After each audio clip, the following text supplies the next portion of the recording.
Welcome to Dark Corner's Horror Smackdown Round 2. In this round, we're taking a closer look at the bad guys, but we still want you voting for the best or your favourite film overall.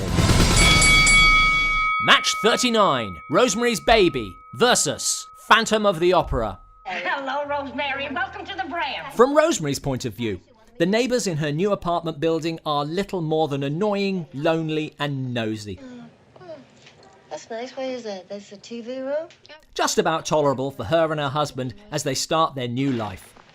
Like many neighbours, they can be a little loud at night, but unlike other neighbours who just have the TV turned up, these neighbours favour late night chanting.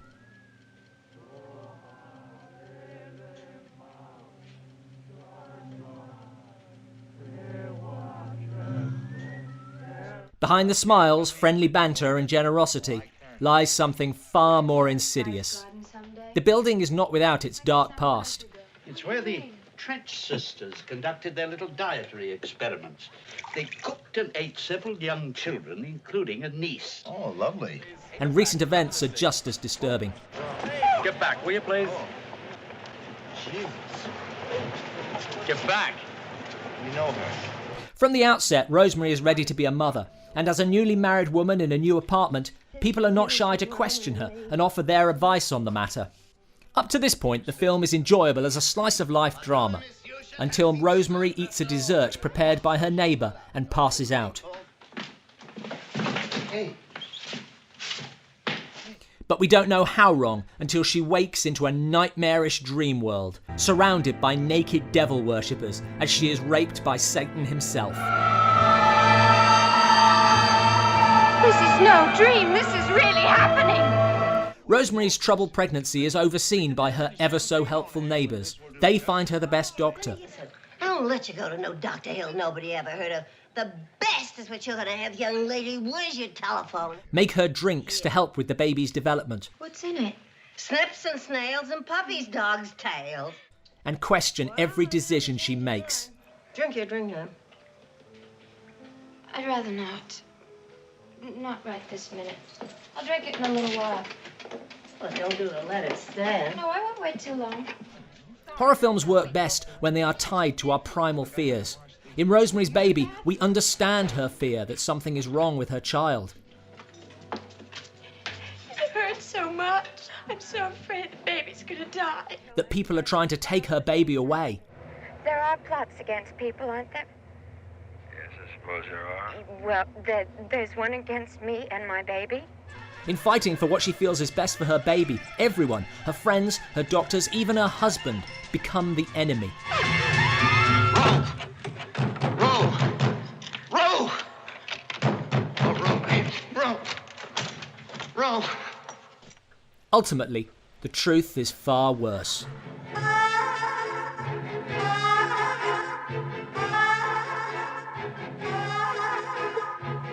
What have you done to it?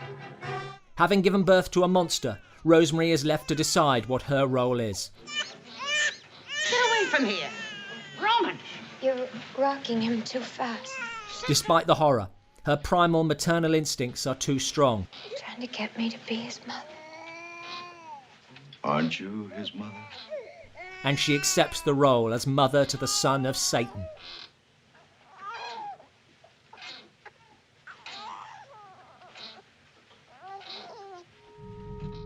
The Phantom of the Opera was a troubled production with a mediocre director who fell out with the star, an inferior lead actress, ill-advised comedy scenes added, subplots cut out after previews, and at least 2 different endings. But the film holds together thanks to the extraordinary performance of Lon Chaney as Eric, the Phantom of the Opera.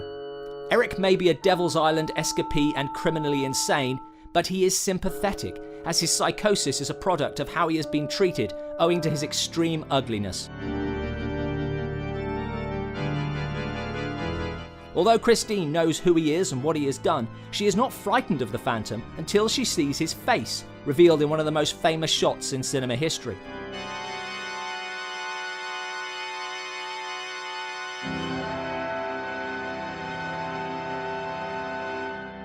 His appearance is more of an issue to her than his insanity. All All these elements make Chaney's Phantom one of film's most potent villains, but he is more than that.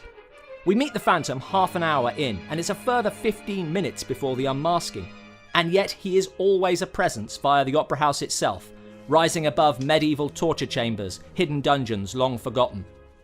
When the building is sold, it's clear that the Phantom comes with it. He is inextricable from the place, speaking from hidden places beyond the walls and using the building itself as a weapon.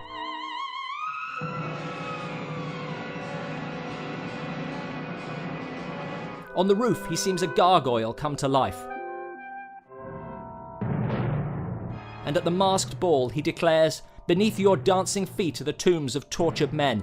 Thus does Red Death rebuke your merriment," presenting himself as the embodiment of the building. And from the opening shots, that building is an insidious presence. Flickering shadows and old sets give it an air of gothic menace. Beneath the ground is a vast labyrinth of cellars traversable by horse and boat, riddled with trapdoors and torture chambers. This is more than Eric's home. It's an extension of his character and a reflection of his mind. While he is here, he can appear from anywhere and strike at anyone.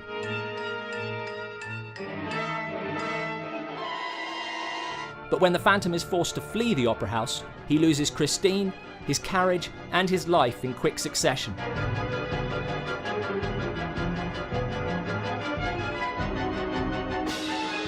Driven from his world, his powers vanish.